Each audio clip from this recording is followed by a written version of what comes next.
Hi, welcome to Arthur's online autism presentation. I am Arthur Riley and I'm on the autism spectrum.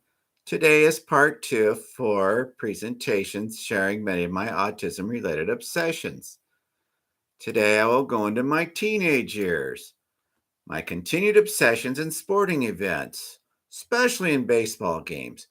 I still remember watching a game very intensely, picked up pieces of peanut shells and styrofoam cups and crumbled them into little pieces, watching the game so intensely. However, I started to consume more items from the concession stand. Better yet, I was beginning to notice comments and pointing from nearby spectators. Thankfully, I learned to ignore them. However, it still made my mom very angry. As I mentioned in the previous presentation, we always start off sitting on the first base side. However, when she got so angry about the pointing and comments from the nearby spectators, she had to move to the third base side, while she allowed me to sit on the first base side because she knew I loved baseball so much. Under no circumstance would I condone the actions from the nearby spectators.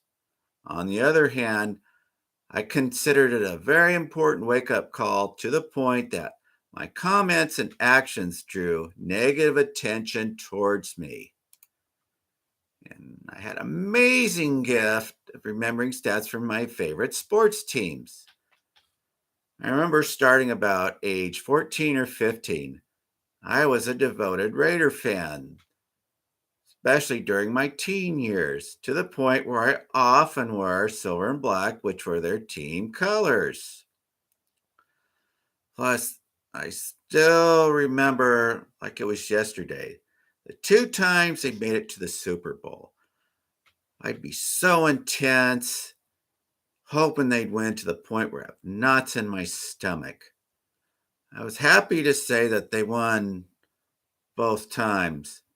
However, each occasion, a few weeks later, I no longer cared.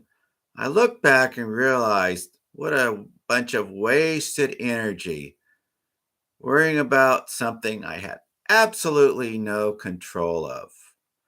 Plus, I was a big LA Lakers and LA Dodgers fan back then. Amazing part is, from 1960 to present, I can still remember all the Raiders' win and loss records. For example, any year, someone could ask me what the win and loss record, and I could answer with no hesitation and never miss. I still remember the LA Dodgers win and loss record each season from 1974 to present. Same thing. Ask me what their win and loss record from that time span and never miss. And for the LA Lakers from 1980 to 1990. During that time span, somebody could ask me what their win and loss records were.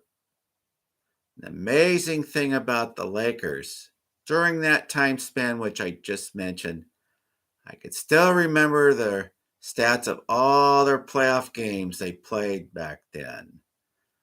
I look back to this day, I often amaze myself with the gifts that I have. However, I rarely share this information unless I believe it is necessary or run into fans who I believe would be interested in this information. And my memory of calendar dates from my early childhood years continued on my teenage years. I loved it when my mom, relatives, friends would ask me to share my gift for calendar dates.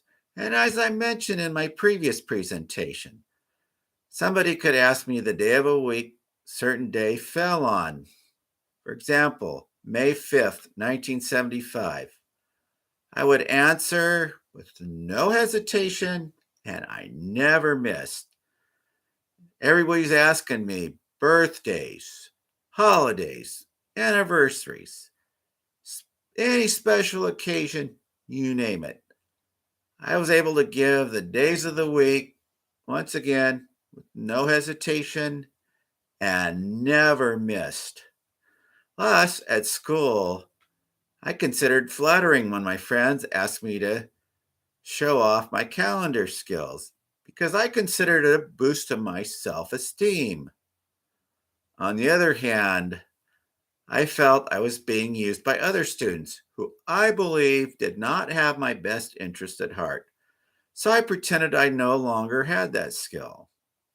However, as I mentioned in my previous presentation, I still have those skills today. However, I rarely use them unless I believe it is necessary. So, in review, I mentioned my continued obsessions in sporting events, my gift of remembering calendar dates, plus stats from my favorite sports teams, and being shown off by mom, friends, and relatives. I have a couple of favors. If you like what you heard today, please click like and the subscribe button.